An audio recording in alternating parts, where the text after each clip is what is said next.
नमस्कार दोस्तों, आप देख रहे हैं मंथन क्लासेस यूट्यूब चैनल। मैं राहुल आप सभी लोगों का स्वागत करता हूं। आज हम लोग भारत चीन सीमा विवाद से संबंधित महत्वपूर्ण घटना के संदर्भ में भारत चीन संबंधों को देखेंगे कि आखिर भारत चीन संबंध किस प्रकार के हैं, भारत और चीन के मध्य या सीमा विवाद के प्रमुख कारण क्या हैं, भारत सरकार ने हालिया संदर्भ में किस प्रकार के कदम उठाए हैं इस विवाद से निपटने हेतु तथा आगे सरकार को और क्या क्या कदम उठाने की आवश्यकता है। इस वीडियो के माध्यम से हम लोग इसे समझने का प्रयास करेंगे। तो आइए शुरू करते हैं आज का हमारा यह टॉपिक। तो यह जो चर्चा है यह विभिन्न न्यूज़पेपरों के संपादकीय ऐतिहासिक पुस्तकों के साथ साथ विभिन्न रक्षा तथा विदेश नीति के जानकारों एवं विशेषज्ञों के विचारों पर यह चर्चा आधारित है।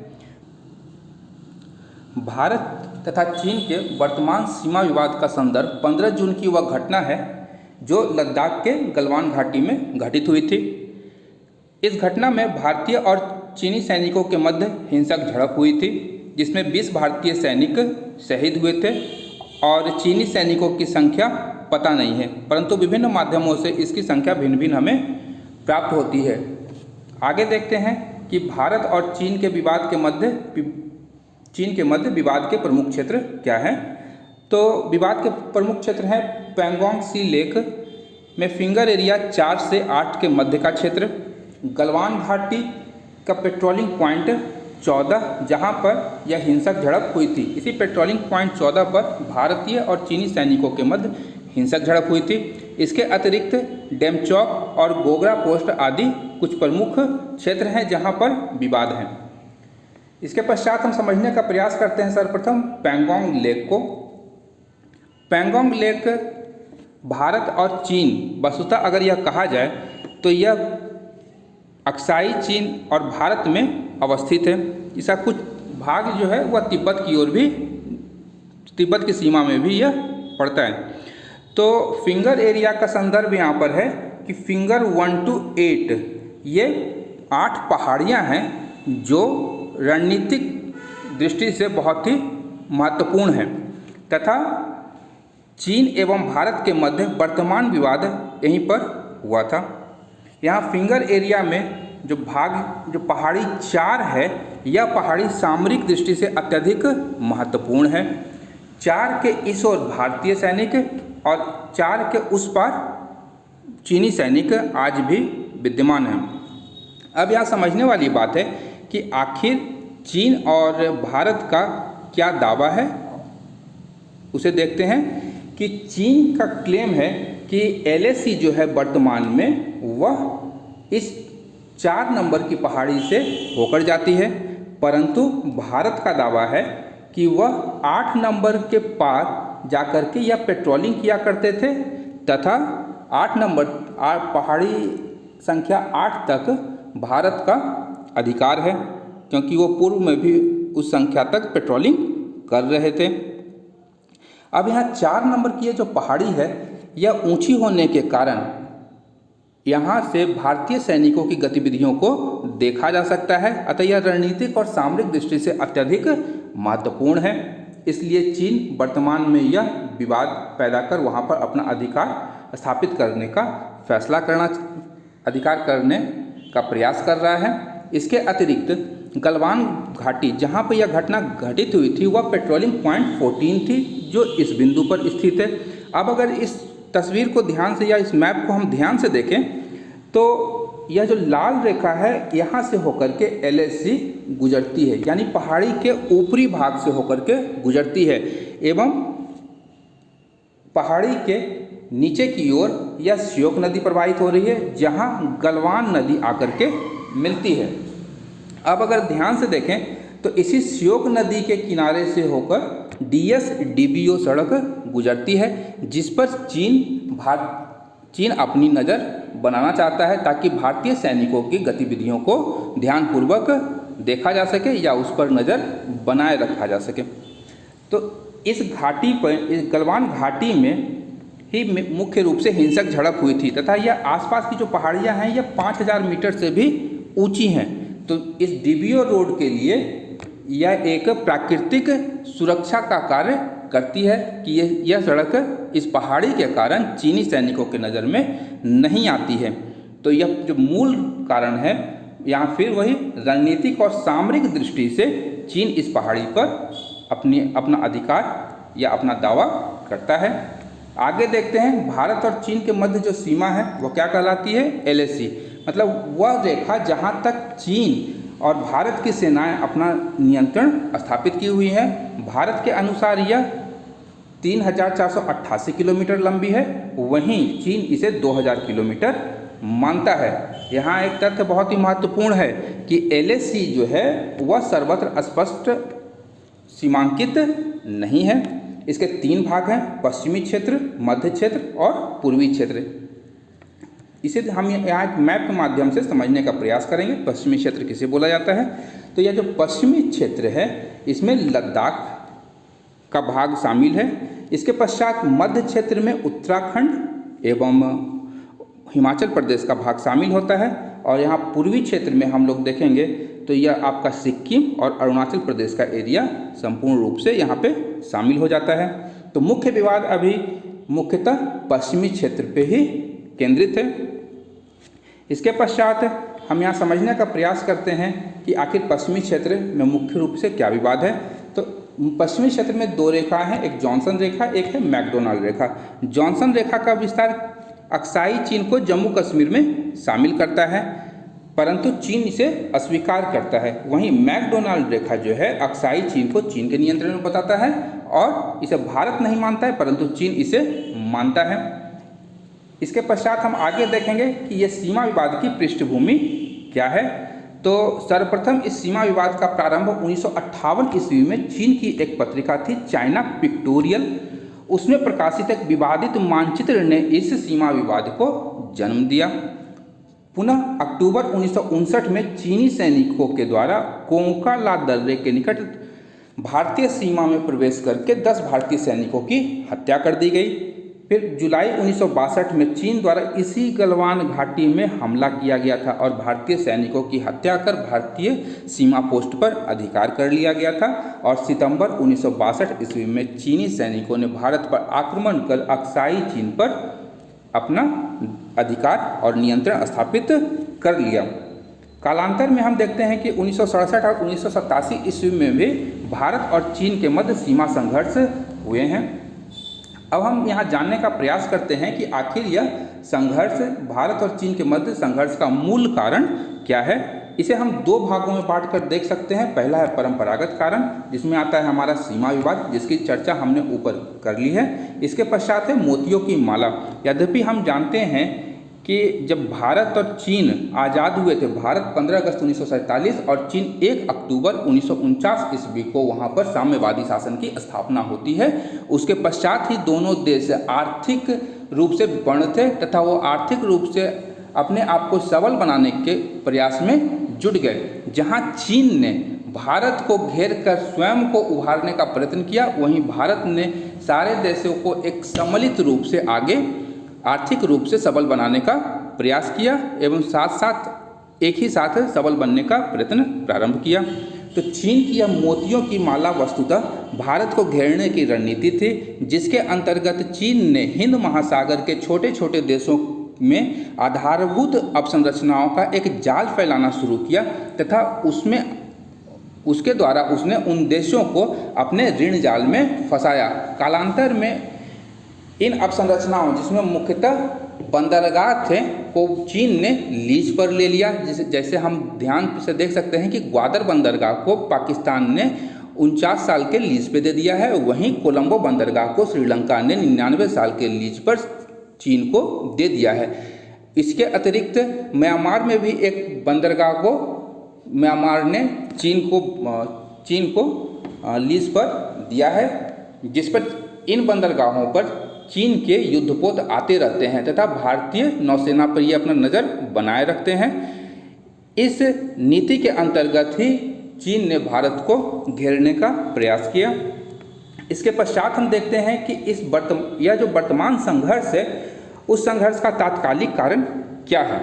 यद्यपि हम जानते हैं कि चीन ने सीमा पर प्रारंभ से ही अवसंरचनात्मक विकास के कार्यों में काफ़ी तेजी दिखाई है और उसने उस सीमा क्षेत्र में अपने अवसंरचना को काफ़ी सुदृढ़ किया है, परंतु भारत के द्वारा यह नहीं किया जा सका। इसके कुछ विशेष भी कारण थे, कारणों में हम जाना नहीं चाहेंगे, परंतु वर्तमान समय में भारत ने LAC पर अवसंरचना का तेजी से विकास किया है। दूसरा कारण क्या है कि 2017 के डोकलाम प्रकरण, जो भूटान का एक पठार है, वहाँ भारतीय सैनिकों ने उस भूटानी भूभाग पर चीन के सैनिकों के द्वारा रोड निर्माण का कार्य को रोक दिया गया था, उसका भी प्रभाव यहाँ पे पड़ रहा है।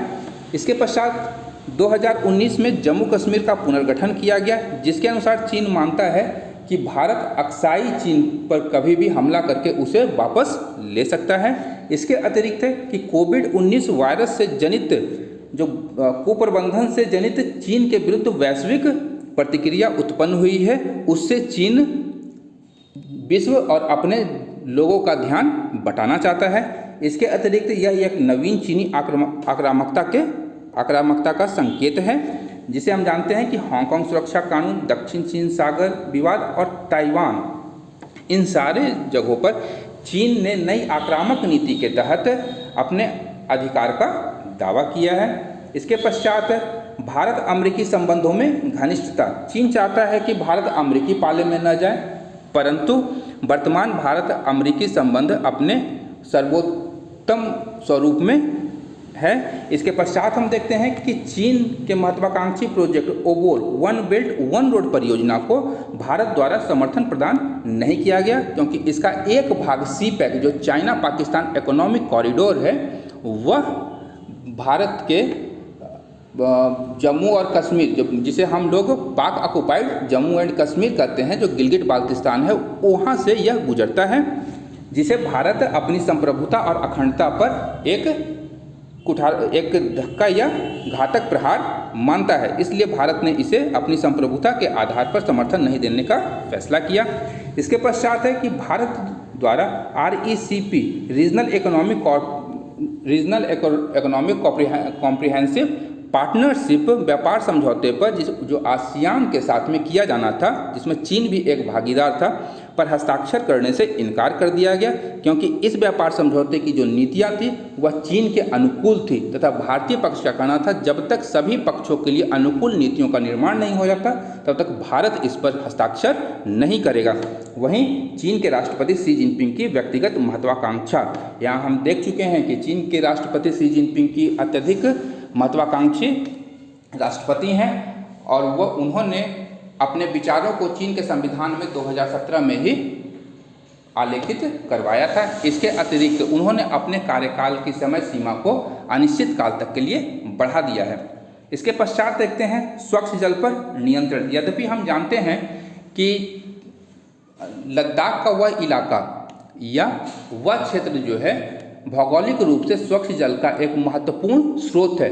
पोलर क्षेत्र के या ध्रुवीय क्षेत्रों के बाहर सियाचिन ग्लेशियर विश्व का सबसे बड़ा ग्लेशियर है, तथा विश्व की 3 महत्वपूर्ण नदियां, जिनमें ब्रह्मपुत्र, सतलज तथा सिंधु शामिल हैं, वह कैलाश मानसरोवर से निकलती हैं। और कहीं न कहीं उस क्षेत्र में स्वच्छ जल के स्रोत पर चीन अपना एकाधिकार स्थापित करना चाहता है, जिसके कारण यह वर्तमान संघर्ष उत्पन्न हुआ। क्या क्या कदम उठाए गए हैं चीन के इस विवाद से निपटने हेतु? तो यहाँ पर है कि भारत सरकार ने चीन को सैन्य, रणनीतिक और आर्थिक स्तर पर समुचित और संतुलित जवाब देने का प्रयास किया है। तो यहाँ देखते हैं सैन्य जवाब क्या दिया है। तो चीन LAC पर चीन के बराबर सैनिक एवं सैन्य साजो सामान की LAC पर तैनाती की गई है, जिसे हम लोग मिरर डिप्लॉयमेंट के नाम से भी जानते हैं। इसके पश्चात है कि सीमा पर विभिन्न आधारभूत अवसंरचनाओं के निर्माण की गति को अत्यधिक बढ़ा दिया गया है। विभिन्न देशों से हथियारों की खरीद हेतु फास्ट ट्रैक मोड को अपनाया गया है। साथ ही साथ सेना के तीनों अंगों को 500 करोड़ रुपए के आकस्मिक खरीद हेतु शक्तियां प्रदान की गई हैं। वहीं हिंद महासागर में चीन की गतिविधियों को रोकने के लिए नौसेना को हाई अलर्ट मोड में रख दिया गया है। हम जानते हैं कि चीन का हिंद महासागर में प्रवेश द्वार मलक्का की मलक्का जल संधि है और वहाँ जब चाहे भारतीय सेना उसे रोक सकती है, जिससे कि चीन के। इसके पश्चात है कि अंडमान में भारत के ट्राई सर्विस कमांड में भारतीय वायुसेना के जगुआर लड़ाकू विमान को तैनात किया गया है। जगुआर विमान पे अमेरिका का हार्पून ब्लॉक 3 मिसाइल तैनात है, जो किसी भी युद्धपोत को नष्ट करने की क्षमता रखता है। इसके पश्चात भारत ने कुछ रणनीतिक उपाय भी उठाए हैं, जैसे सर्वप्रथम हम देखते हैं कि स्ट्रिंग ऑफ पर्ल्स से निपटने के लिए भारत ने क्या उपाय अपनाया गया है भारत के द्वारा। तो सर्वप्रथम है कि विभिन्न देशों में रणनीतिक रूप से महत्वपूर्ण बंदरगाहों का विकास किया गया, जैसे ईरान में चाबहार है, सेशल्स के एजम्पशन द्वीप में किया गया, इंडोनेशिया के सवांग द्वीप में और ओमान में डुकुम पोर्ट का विकास भारत के द्वारा किया जा रहा है। इसके अतिरिक्त चीन के पड़ोसी देशों, जिनमें म्यांमार, फिलीपींस और वियतनाम प्रमुख हैं, उन्हें भारत द्वारा विभिन्न प्रकार के हथियार बेचे जा रहे हैं। यहाँ जहाँ उल्लेखनीय है कि भारत ने फिलीपींस और वियतनाम को अपने ब्रह्मोस मिसाइल को बेचने का फैसला किया है। वहीं म्यांमार को सिंधु घोष श्रेणी की पनडुब्बी दी गई है।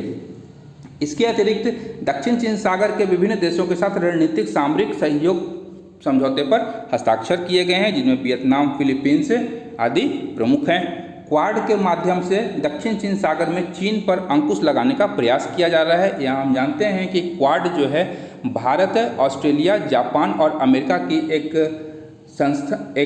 सहयोग समझौता इसे नहीं कह सकते हैं, एक आपसी समझ है, जिसके आधार पर उन्होंने दक्षिण चीन सागर में चीन पर अंकुश लगाने का इसके माध्यम से प्रयास किया है। वहीं लॉजिस्टिक सपोर्ट समझौता किया गया है अभी हाल में ही ऑस्ट्रेलिया के साथ तथा जापान एवं रूस के साथ इस प्रकार की बातचीत, यानी लॉजिस्टिक सपोर्ट समझौता के लिए बातचीत विभिन्न चरणों में है। इसके पश्चात देखते हैं कि हाल ही में भारतीय नौसेना के द्वारा अमेरिका के साथ पासेक्स एक्सरसाइज किया गया। वहीं मालाबार एक्सरसाइज में ऑस्ट्रेलिया को भी आमंत्रित करने का फैसला सरकार के द्वारा लिया गया है। मालाबार एक्सरसाइज में मुख्यतः भारत, अमेरिका और जापान भाग लेते हैं, परंतु इस वर्ष से संभवतः ऑस्ट्रेलिया भी इसमें भाग लेगा। इसके पश्चात हम देखते हैं कि आर्थिक उपाय भारत सरकार ने क्या किया है। तो आत्मनिर्भर भारत पहल को प्रारंभ किया है।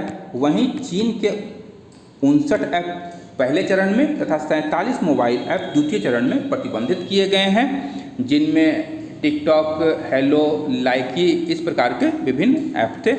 इसके अतिरिक्त भारतीय सेना ने भी 89 मोबाइल ऐप्स पर प्रतिबंध आरोपित किए हैं, जिसमें अधिकांश ऐप चीन के हैं। इसके पश्चात है कि सार्वजनिक दूरसंचार सेवा कंपनियों को अपने नेटवर्क से चीनी कंपनियों को बाहर करने के लिए कहा गया है। इसके पश्चात है सरकार ने सामान्य वित्तीय नियमावली 2017 में संशोधन किया है, जिसके अनुसार भारत के साथ सीमा साझा करने वाले देशों के निवेशकों की ओर से सार्वजनिक खरीद में बोली लगाने से प्रतिबंधित कर दिया गया है। इसके पश्चात देखते हैं तो आत्मनिर्भर भारत अभियान के घोषणा के समय प्रधानमंत्री द्वारा वोकल फॉर लोकल का नारा भारतीयों को स्थानीय उत्पादों को खरीदने के लिए प्रेरित करने के लिए दिया गया था। अगर हम देखें तो यह अप्रत्यक्ष रूप से चीन के सामानों के बहिष्कार से संबंधित हो सकता है।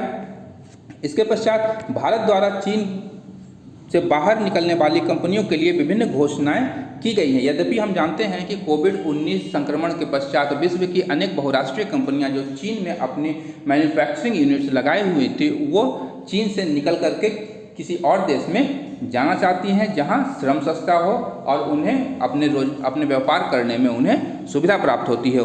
तो इस संदर्भ में भारत सरकार ने भी चीन से बाहर निकलने वाली कंपनियों के लिए विभिन्न घोषणाएं की हैं, जिनमें श्रम सुधारों पर जोर दिया गया है। 4.61 लाख हेक्टेयर का लैंडपूल का निर्माण किया गया है, जिसे अगर कोई कंपनी भारत आती है तो उसे अलॉट किया जाएगा, ताकि वह भारत में अपना व्यवसाय प्रारंभ कर सके। इसके पश्चात है कि यूरोप की विभिन्न वाहन निर्माता कंपनियों के साथ भारत में वाहन निर्माण प्लांट लगाने हेतु बातचीत कर रही है तथा वह विभिन्न चरणों में है। इसके पश्चात भारत में ई कॉमर्स कंपनियों द्वारा बेचे जाने वाले उत्पादों पर ऑरिजिन ऑफ कंट्री लिखना अनिवार्य बना दिया गया है। इसके बाद हम लोग देखते हैं आगे की राह कि आखिर सरकार और क्या कदम उठा सकती है चीन को नियंत्रित और संतुलित करने हेतु। तो यहाँ चीन के एक पूर्व राजनीतिज्ञ थे देंग सियाओपिंग, उन्होंने 24 कैरेट की रणनीति को दिया था तथा भारत को इसी रणनीति को अपनाना चाहिए। इस रणनीति के अनुसार चुपचाप देखो, खुद को मजबूत करो, अपनी ताकत दिखाओ, अपने वक्त का इंतजार करो। यह देंग सियाओपिंग द्वारा दी गई 24 कैरेट की रणनीति थी। अतः यह नीति भारत को अपनाते हुए आर्थिक, सैन्य और रणनीतिक मोर्चे पर चीन को जवाब देने के लिए कार्य करने की आवश्यकता है। तो आर्थिक दृष्टिकोण क्या हो सकता है? तो कोविड-19 से उत्पन्न परिस्थिति में भारत को वैश्विक विनिर्माण हब बनना चाहिए, उस दिशा में कार्य करना चाहिए। इसके पश्चात है कि ईज ऑफ डूइंग बिजनेस, भूमि एवं श्रम सुधार की कोशिशों को तेज गति देनी होगी। सस्ती ब्याज दरों पर ऋण की उपलब्धता सुनिश्चित करवानी होगी व्यवसायों को। वहीं उच्च शिक्षा में सुधार और कौशल विकास को बढ़ावा देकर कुशल मानव संसाधन का विकास करना चाहिए। बड़े एवं विशाल बाजारों की खोज करना तथा उनके साथ आर्थिक एवं व्यापारिक रिश्तों को उन्नत और बेहतर बनाना चाहिए।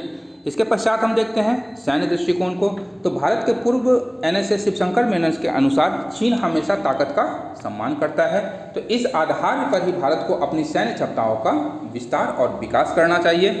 तो LAC पर चीन की सैन्य आक्रामकता को रोकने के लिए सेना के साथ ही अर्धसैनिक बलों का उपयोग किया जा सकता है। सेना सीमा पर अर्धसैनिक बलों के माध्यम से गुप्त अभियान आयोजित करना चाहिए। यह जो गुप्त अभियानों के विषय में यह उपाय यूरेशियन टाइम्स में प्रकाशित कुछ रक्षा विश्लेषकों ने भारत सरकार को दिए हैं। इसके पश्चात है कि LAC पर आधारभूत सुविधाओं का विस्तार करना। वहीं पर्वतीय युद्ध में विशेष रूप से प्रशिक्षित सैनिकों के 1 दर्जन से अधिक डिवीजन का निर्माण करना चाहिए। वायुसेना के बेस की क्षमता एवं उनकी संख्या को बढ़ाना चाहिए और हिंद महासागर में नौसेना को और अधिक मजबूत करने तथा ब्लू वाटर नेवी बनाने हेतु उसका आधुनिकीकरण करना अति आवश्यक है। इनके अतिरिक्त यदि हम देखते हैं तो वर्तमान समय में हम अपने अधिकतर रक्षा उपकरणों का आयात करते हैं। वहीं वर्तमान समय में हम इसे मेक इन इंडिया की तर्ज पर विभिन्न निजी और सरकारी उद्यमों को आपस में मिलकर के भारत को रक्षा विनिर्माण के क्षेत्र में आत्मनिर्भर बनना होगा। तभी हम चीन को समुचित रूप से सैन्य लिहाज से जवाब दे पाएंगे। तो यहाँ रक्षा क्षेत्र में आत्मनिर्भरता अति आवश्यक है। इसके पश्चात हम देखते हैं राजनीतिक दृष्टिकोण को। तो कोविड-19 से उत्पन्न परिस्थितियों में भारत को चीन पर बढ़त बनाते हुए उसके विरुद्ध बने वैश्विक आक्रोश का लाभ उठाना चाहिए। इस संबंध में वर्तमान विदेश मंत्री S जयशंकर का बयान है कि वर्तमान वैश्वीकृत विश्व में कोई देश आपका मित्र या शत्रु नहीं हो सकता है, अपितु उनके हित समान होने पर वे साथ आते हैं। इसके आधार पर ही भारत को अपनी विदेश नीति को अपनाना चाहिए।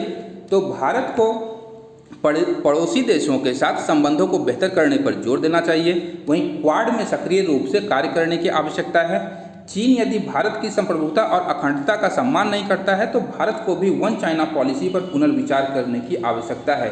इसका संकेत हाल ही में ताइवान के राष्ट्रपति के शपथ ग्रहण समारोह में भारत के 2 सांसदों, जो बीजेपी के सांसद थे मीनाक्षी लेखी और एक अन्य सांसद थे, उन्होंने उसमें अपनी उपस्थिति दर्ज करवाई थी। तो यहाँ यह कहीं न कहीं इनडायरेक्ट रूप में चीन के वन चाइना पॉलिसी पर सरकार के पुनर्विचार की ओर संकेत करता है। वहीं चीन द्वारा अपने सिंजियांग प्रांत में उइगर मुस्लिमों के ऊपर किए जा रहे मानवाधिकार उल्लंघन के मामलों को अंतर्राष्ट्रीय मंचों पर उठाने की आवश्यकता है। भारत को उन सभी अंतर्राष्ट्रीय गठबंधनों के साथ गहराई से जुड़ना चाहिए जो चीन के वर्तमान रवैये से चिंतित है।